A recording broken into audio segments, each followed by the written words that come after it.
Hey, everybody. Welcome back to the Paid Search Podcast YouTube channel. Two gentlemen sitting here on a Thursday going to record an episode that comes out Monday. So, Chris, say hi to the world. How's it going, buddy? Hello, everyone. Happy Thursday. I'm happy that tomorrow is Friday, so I'm glad to be here. Hello. Yep. Hi, Peg. Yep. If you ever called Google for help on a Friday and it's after 8:01, just that we're on our Friday, just glad we're making it through.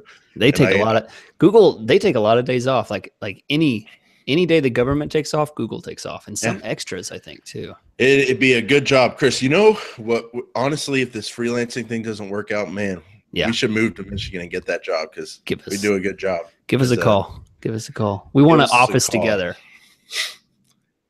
Do we? I don't know. Maybe water cooler together. Yeah, probably too much. Too much. All right, you ready? You ready for this? Oh, by the way, everybody, thanks for subscribing. Thanks for liking the videos. And today we're doing episode number 72 on Gmail ads. All right, we're going to hit it, Chris. Here comes the audio. Okay. Yeah! Oh, yes! Yes! Welcome back, everybody, to episode number 72 of the Paid Search Podcast. My name is Jason Rothman. As always, I'm joined by my permanent guest, the man with the tightest, the thinnest, the grippiest jean shorts, an AdWords manager by day, but a pro wrestling fan by night, Chris Schaefer. Welcome back, buddy. How is it going today? So much. I'm doing good, Jason. There's so much. You want to address any of that, or you want to get into the episode? No, yeah, because if I was you, I'd rebut against the pro wrestling thing. I'd say the pants. The pants. Okay. They're not that thin. They're not. Are they grippy? They're grippy. I mean, what tight jean shorts are, but they're not thin. You know, jean shorts. You know, they're not that thin. They're not thin in places. Okay, so enough of this. Chris, are you a pro wrestling fan? Like, you need to let people know right now because people think you are. No. People are saying. No, they're not. You just say that to get a rise out of me. No, they're not. Nobody has said that to me. A rise out of you. No. The spikes were not up yesterday when we talked about it. Yeah, that was because I wasn't on camera. Now I'm on camera. Yep. Just so everyone can picture this, we had a book club call with another friend, and the friend showed up in a normal business wear, whatever. He was wearing a Google shirt. Yeah. Not part of Google, but he was wearing a Google shirt. And Chris and I both showed up in a V-neck blank white shirt. And it looked a little weird. It looked like we had kind of just like woken up. And it was very boy bandish. Like went to our own office, but originally came from the same location in the same clothes. Yeah, that was strange. All right, so just for the record, shared quite a bit of personal information. The fact that we have a book club. Oh, everybody, we are tight. How do you think this chemistry gets? This isn't the only time we talk every week, believe it or not. No. So. Chris, just for the record, you're not a pro wrestling fan. No. Because it's okay if you are. No. Do you have something to talk about? Is there somebody you want to talk about? Because we can save that to the end of the podcast. No, honestly, we do have Gmail ads to talk about today. I've just been hearing some things. Okay. No, you haven't. No, you haven't. Okay, so no. Okay, so to clear, no, he's not a pro wrestling fan. So yes, with that settled, everybody, we're going to jump into episode number 2. And Chris, I am wow. One day we're going to do an uncensored podcast and everyone will see these jokes I have because I had a good joke right there, but I'm not going to use it. So, Chris, I'm walking into this like a very scared person because we are experts at our craft. We're very confident on what we speak on. But today we are kind of dipping our toe in a water we don't ever hardly go in. And no one else seems to go in it either because there's not a lot of information out there. But we want to let you guys know it's an option. So we're going to be brave and we're going to talk about what we know and some results that we had in a short time period. But we're talking about Gmail ads, Chris. We're talking about ads that show up in Gmail inboxes. This stuff is not in 2 recent AdWords books that I keep in my office. There are not a lot of articles on this online. So why don't you kind of go ahead and tell everybody what are Gmail ads and what do they have to do with AdWords? Yeah, so Gmail ads, before Jason started doing some researching on this and kind of filling me in, what I had thought Gmail ads were was basically an advertiser that has access to several hundred emails, right? These are not necessarily Gmails. They're just prospect emails. You know, they've bought a list somewhere. They've established a list from people that have signed up or something like that. Somehow they acquired a list of emails, you know, in the hundreds or maybe thousands. And essentially that person can then upload this list in a CSV format and then show special ads only on Gmail. These are formatted differently. These are essentially display ads, but they look different. They can provide more information. They can be expanded, so they're even a bit responsive to what the person does. And I've done very little of it. I did a couple of those a couple of years ago. I did one recently, but had no success with it. So honestly, as Jason said, this is new material for me because I hadn't found a lot of success. But Jason's got some great news for everyone because there's been some changes, and that's why we're bringing it up today. Yeah, now it appears that it used to be you had to have a large customer email list to target individual emails. But Chris, I ran a campaign this week with no emails, which is called Customer Match, by the way. That's that targeting method, Customer Match. You target the emails with Customer Match. I was able to run a campaign without that. And I called into Google and they said, the person I talked to said, you don't need that. It's an option, Customer Match, but you don't need it. And essentially what we found out is that showing up in people's Gmail inboxes is basically like a placement campaign, a regular display placement campaign. And we will take you guys through that. But just so everyone knows up front, there's kind of two main options you have here. You can target a specific list of customers with their email addresses and show up to those people, which is called Customer Match, or you can basically run a display campaign with the display campaign options and run the placement of mail.google.com. So Chris, just briefly, I want to give people an overview of where this even is in AdWords and how to set it up. So guys, to set this up, you're definitely going to need more instructions than this. So I encourage you to call into Google. I encourage you to Google this and get Google's help documentation and videos on it. But basically, you create a display campaign. You have your ad group. You add mail.google.com as a placement. And then in that ad group, you go to the ads. You click the plus ads button. Then on the dropdown, you click Ad Gallery. And then you click Gmail ads, and you can add Gmail ads, and they're just like the other display ads in the sense that you can put in your website. It'll pull pictures from your website. You can create your own display ads, or you can throw in a form, Chris, a custom form if you use HTML, or I think there's some stuff for like product ads possibly. But the one I did was like the standard display, make your own ad by putting in your website. So that's kind of the core of a Gmail campaign as we sit here in 2017. That's how you set it up. Now, you have the core placement of mail.google.com, but like any display campaign, you can combine things with that. And that's where it kind of gets interesting. So you're always going to show up only in Gmail on this kind of ad group because of your placement, mail.google.com, but you have options on whose Gmail you show up in. So Chris, why don't you talk about that first option, which is Customer Match? Yeah. So as I said before, the time that I had tried this on my own essentially is what's officially called Customer Match. Okay. So Customer Match is you upload a CSV of a bunch of emails, and when someone has a Google account under that email, they can see one of your ads, or they have a potential of showing an ad on their Gmail account when they're logged in. Okay, so let's be very specific about where this is going to show and where it's not going to show. That does not mean that they're going to show up when someone opens up on their phone their dedicated email client app on their phone. It's not means it's going to show up there. Okay, this is only when a person uses the Google Apps system to log into Gmail on their phone or on their computer or on the tablet, something like that. They're actually on a browser looking on a website. Okay. Yeah, mobile or desktop, but it can't. Are you saying it can't be like you use Apple Mail with your Gmail? Correct. Address. Yeah. Okay. I just don't want to confuse anyone to make them think that, they can somehow show up in random emails and places. That's not the case. This is still a display ad on the internet, because technically when you're checking gmail.com, you're on a website. You're on the Right. internet. It's a placement.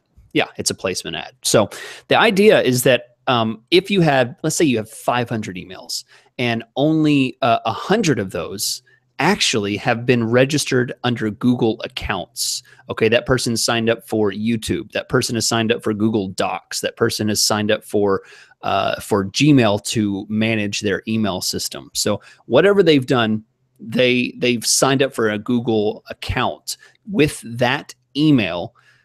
Then you have a potential of showing. So you might have 1,000 emails, but only a third of those might be registered to actually show on Gmail because they've registered as a Google account. So first things first, you're going to lose some. I'm not saying that it'll be 50% or 30% or 100%.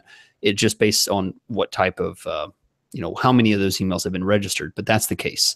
That's where they come from. That's how you get customer match. And then from there, your ads will show on Gmail. Now, what's cool is what Jason's going to talk about is the new potential that goes beyond what I was used to in the past, what we can do now, which means previously you were limited in the capacity that you had to have an email list. And honestly, Jason, the reason I haven't explored this much is because I haven't had an email list. I haven't had clients that have 500, 600 emails. They don't have a solid lead system to generate new email leads and stuff like that. That's not the case. So I didn't have a lot of availability to do this. And now, as Jason's going to say, there's a whole new opportunity for you guys. Yeah. So they've opened, as far as I can tell, they've opened it up, and not many people have like 500 to 600 emails, Chris. Maybe they should for their businesses, their customer list, but a lot of them don't. Google told me that's a number they recommend, 500 to 600 if you're going to do customer match. Technically, you only need 100 to get started, but a lot of people don't even have 100. So that is customer match. But let's say you want to do something besides customer match, or you don't have emails to do customer match. Now you can basically do all your other display targeting options except for remarketing. They do not allow, as I understand it, remarketing on the Gmail placement. But that said, that's where kind of customer match fills that gap, because you can target your customers with their email addresses. So you cannot do remarketing, but you can do keywords, in-market, affinity, demographics, and topics. And there's one interesting change that came up here recently, Chris, with keywords.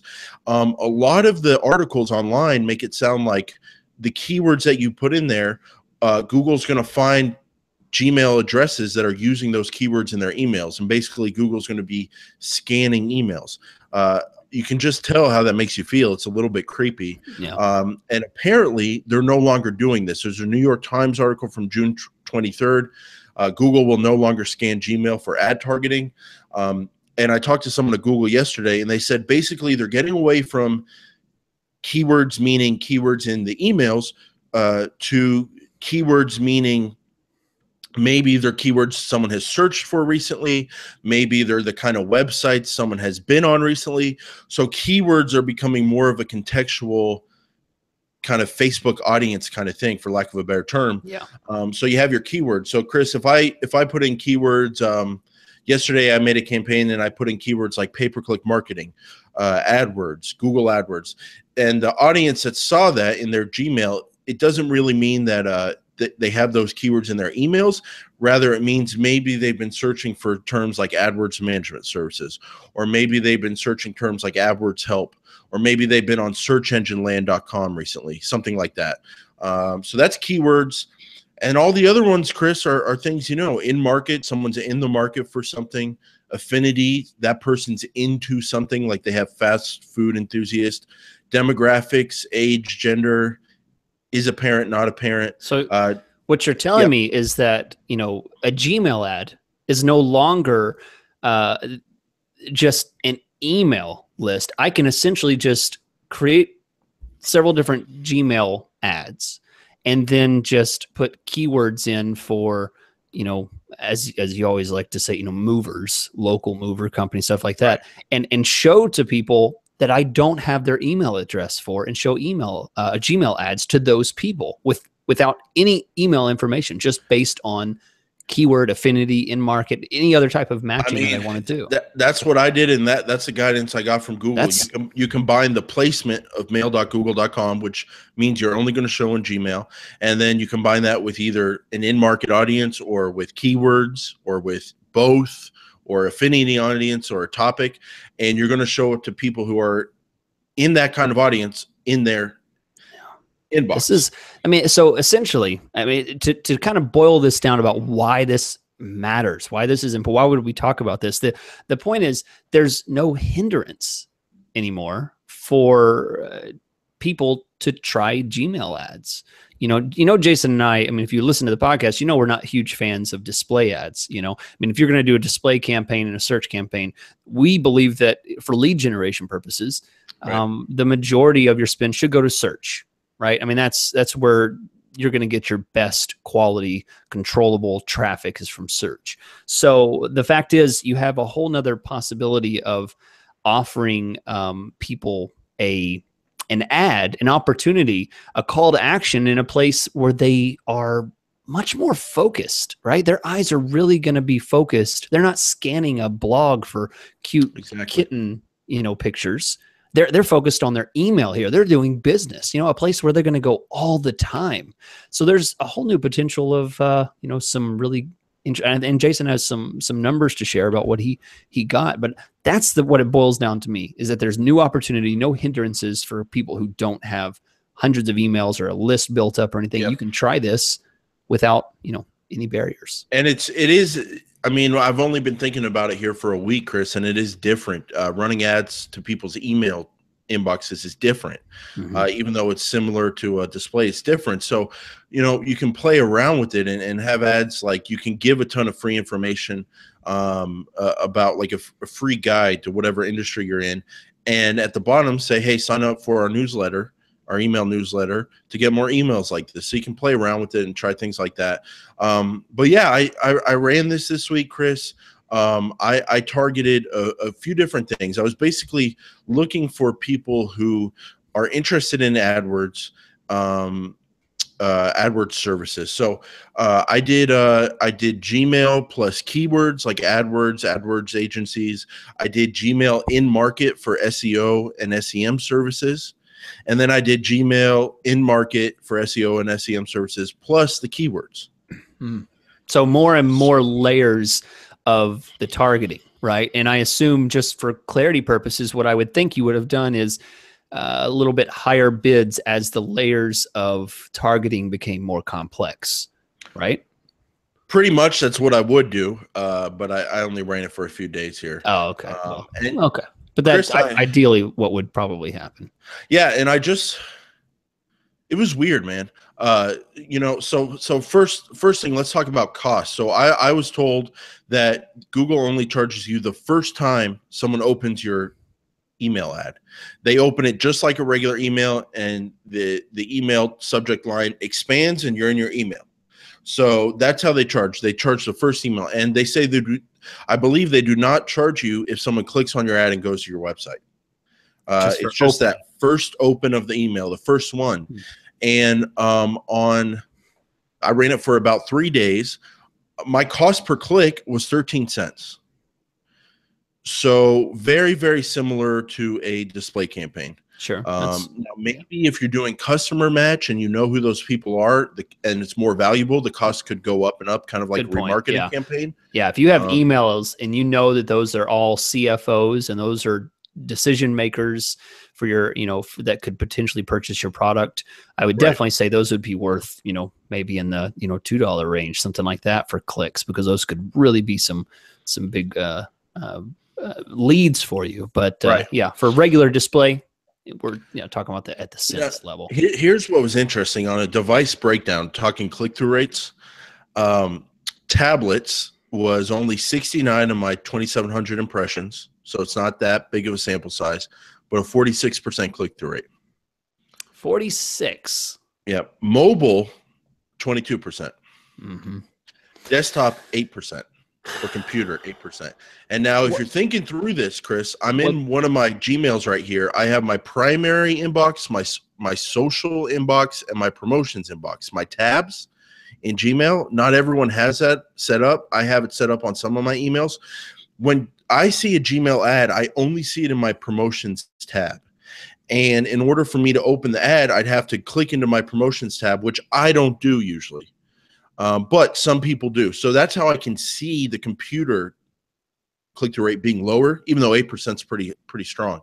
Now with mobile for a display campaign, just to be clear, I mean, yeah, by the way, this is typical display click-through rates are, I mean, if we're talking about 8%, this is 0.08, right? Yeah, 0.1% is the tenth of a percent is kind of the benchmark. I mean, I'd be celebrating if I got like 0.8% click-through rate on a normal display campaign. I mean, we just hit, some nerve. People are really responding to this ad at a 0.8%. Well, so, that's the thing. If you think about it, and on mobile, 22% click-through rate, and I can see. I don't know how these ads show up on a mobile app like the Gmail app. I don't use that, so I don't know how it shows up. But I could see it just stacking like a normal email, possibly. Yeah, I don't know. It shows up, but I mean, how many emails do you just leave unopened? It's kind of tempting. When you get an email, you want to open it, no matter. Yeah, inbox 0 all the way. Right, and I'm sure a lot of people don't even know that these are ads. So I was a little bit surprised about these insane click-through rates. Yeah, and maybe it was something I was doing wrong or something. I'd love to hear from listeners on what kind of click-through rates you guys get with Gmail campaigns. But well, if they've changed the targeting, I imagine more people are getting ads in their inboxes than ever before, because previously, as we said, a month ago, up until a month ago when the New York Times article came out, we were under the impression that it was email targeting only, but now it's at the keyword level. Yeah, I don't know when that change was made, to be honest. But man, it's interesting. And I'm looking at my email now, Chris, in my promotions tab, and guess who I have an ad there from, a Gmail ad? From yourself, probably. No. No. RothmanPPC.com/newsletter. Chris, I sent out a great newsletter recently about how you can find problem keywords. Rothman PPC checklist, exclusive checklist. You didn't open the email for like the first 48 hours. And you were telling me you're having a busy week, but I didn't think it was that busy. You couldn't get to my email? I couldn't. I think I did I open it? I don't think so yet, man. You're missing out. I probably archived that immediately. Sorry. That's okay. That's okay. We all have a lot of room. I always say you're the second best AdWords manager I know. Walt's number one. You got it. You got to. I'm saying we all know who number. So Chris, you got to check that email, man. It'll help out. But anyway, this email from LinkedIn. And guess what the headline is? More leads, bigger deals. More leads, bigger deals. LinkedIn Sales Navigator. Try it free. Okay, I'm in that demo, Chris. I provide leads for a living, and they kind of nailed it on that one. I'm going to refresh here just for fun, and we'll see whose ad is there. LinkedIn again. Yeah. And they're really hitting me hard, and that might be customer list. And then I see a Wells Fargo thing there. I like talking about investments and all that kind of stuff. So they're kind of nailing me with these ads. But yeah, so they're based on affinity. If it's based on affinity and what you have history in searching, then absolutely. And Chris, they probably have you pegged. I'm not going to sign up and change my bank today and go to Wells Fargo instantly. I'm not going to sign up for LinkedIn right now while I'm doing this podcast. And that's not what people should expect from these kind of campaigns. Yeah. This display, this is mind share, this is getting in front of people, getting familiar with people. And if that's something you want to spend your budget on, and there's a lot of good reasons to do it, Gmail, getting inside of people's inboxes, is something you can do with AdWords. And that's kind of the main point of our podcast here today, Chris. Yeah. Yeah. Well, one thing that I'm interested in is the additional columns and data that you can get for the AdWords, because it's not just about clicks. Jason, you were talking about opening the ad. So talk about the columns and the additional data that you can get that's unique to Gmail only. Right. So if you go into your columns and you go to Gmail under the sections there, you can add in Gmail columns to judge the performance of your Gmail campaigns. And there's 3 of them. There's Gmail saves, there's Gmail forwards, Gmail clicks to website. Gmail clicks to website, that's obvious. They clicked on your ad and went to the website. Gmail forwards, they forwarded it to a friend. Gmail saves, I'm a little unclear what that exactly that is, Chris. It says when your Gmail ad is saved, it remains in the viewer's inbox in the expanded form. You are not charged for these actions. So if I go to my LinkedIn and I click on it and then I leave and then I go back to promotions, I click on it again and it's open. I'm assuming that means that they didn't delete it, or it's kind of not clear to me. Yeah. But what's not either. good, Chris, 381 clicks, and I didn't get any of those. So not surprised because I just threw something together and it's a display campaign. But this stuff might be hard to come by. Maybe it doesn't load in for a few days. This is kind of the unknown for us. But those are 3 columns to definitely check out when you start running this. Yeah. So interesting stuff. I appreciate the. I mean, do you have any more results to share from what you've run, or is that that pretty much what you've? You talked about cost per click. You talked about your click through rate. Your clicks. I guess that's just to recap. Cheap cost per click, at least for the stuff I was doing. A display like cost per click, insanely high click through rate, which I did not expect. We'll have to see what other people think about that. At least on 8% on computers, even high for obviously for display. Yeah, so 8% high. I mean, for search, anything really. So just a super high, low cost per click and a super high click through rate is what I saw. That's pretty much it. I'd love to see what other people are saying about this. And my final message, Chris, is this is just kind of the land of the unknown. It seems like people should be creative with it. I wish more people would sign up at rothmanppc.com/newsletter. One way to kind of create your own newsletter audience, if people haven't signed up or you don't have a list yet, is to get customer emails and start sending them emails. So one creative thing you could do is use Customer Match to basically create your own email newsletter.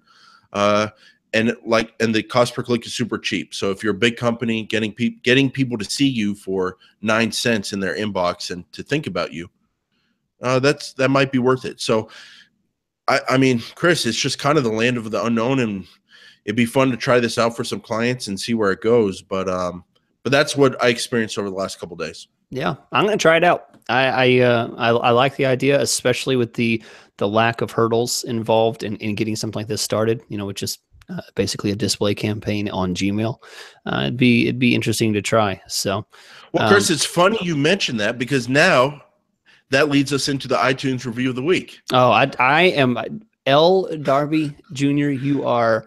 You see that segue? Yeah, that was absolutely. You just tripped right over that. Or I did. Someone did. But you're my favorite person of the week. Award. Start the music. Your favorite person of the week, because I saw a preview of this review. Go ahead and read it off, Chris. I just love it. So title. I'll read the title, and then you can read because I mean you're the review man. So what I love about it is he put 22. He or she. It's true. Although I don't know many she juniors. That's kind of a new junior. thing. That's a good point. I'm going to do that to my future daughter. I'm going to assume the gender on this one, and I'm going to say 22 is he. So number 22, he starts off as his title. I just love that because to everybody who's listening, they know that Jason keeps harping on that. I want to get to 25. I want to get to 25. Yep. So L. Darby, as soon as we have T-shirts printed, you'll get the first one. I appreciate that. Which, knowing Jason's affinity for spending money, that'll probably never happen. Just disclaimer. But number 22, great content for AdWords managers.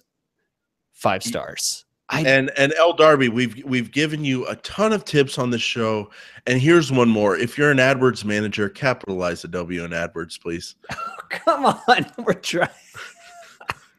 All right, maybe I should save that for someone who would put a 1 star, 2 star, but a 5 star. 5 star. He can change that. No, Chris. What's right is right. What's right is right. It's AW capital W, or ADW capital W. You gotta stay on brand here. L. Darby has just figured out who his favorite host is. I don't know, Chris. I appreciate it. He likes the pain. All right. So he says 5 stars out of 5 stars. We appreciate that. I caught some of the shows on YouTube, and you two certainly add great value in digestible terms.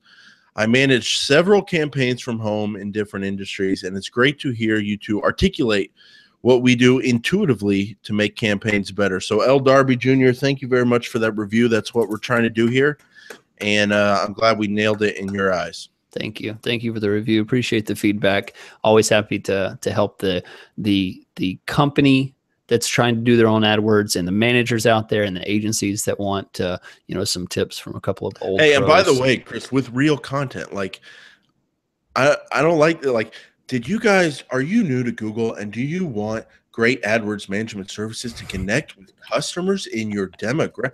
I saw someone's video like that, Chris, and my eyes popped out of my head. I was like, yeah, I fell asleep. I was like, can't people just speak normally? Yeah. And I think that's one thing people like is we just talk normal, but we talk about our field here. We don't go dead in the brain when the camera or the mics turn on. Yeah, I mean we talk the same way whenever the mics are off. So yeah, we share everything we can, and we appreciate the feedback. We appreciate the support, and that's what we're here for. We'll keep doing it, just like you guys say. We're just going to keep doing it until Google goes under, I guess. I don't know when we'll stop. I think we'll keep doing it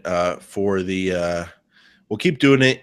And we'll keep doing it. So, Chris, I'm out of words here. Me too. We're stretching here. We're just. Hey, Chris, it's been an absolute pleasure. The pleasure has been all mine. Okay. It's been an honor to sit here with you. You're a great guy. See, Jason read a persuasion book this week. That was our book club book, and you see what he's doing, ladies and gentlemen. He is trying to. The persuasion of flattery, and I read the book as well. Not really, actually. You fell for it, but I don't fall for it anymore. Thank you, Jason. Chris, that's what I love about you. You're on edge. You judge people. You don't fall for the games. You're a guy who reads. Stop it again. See, I can read you like a book. Thank you, Jason, for your input.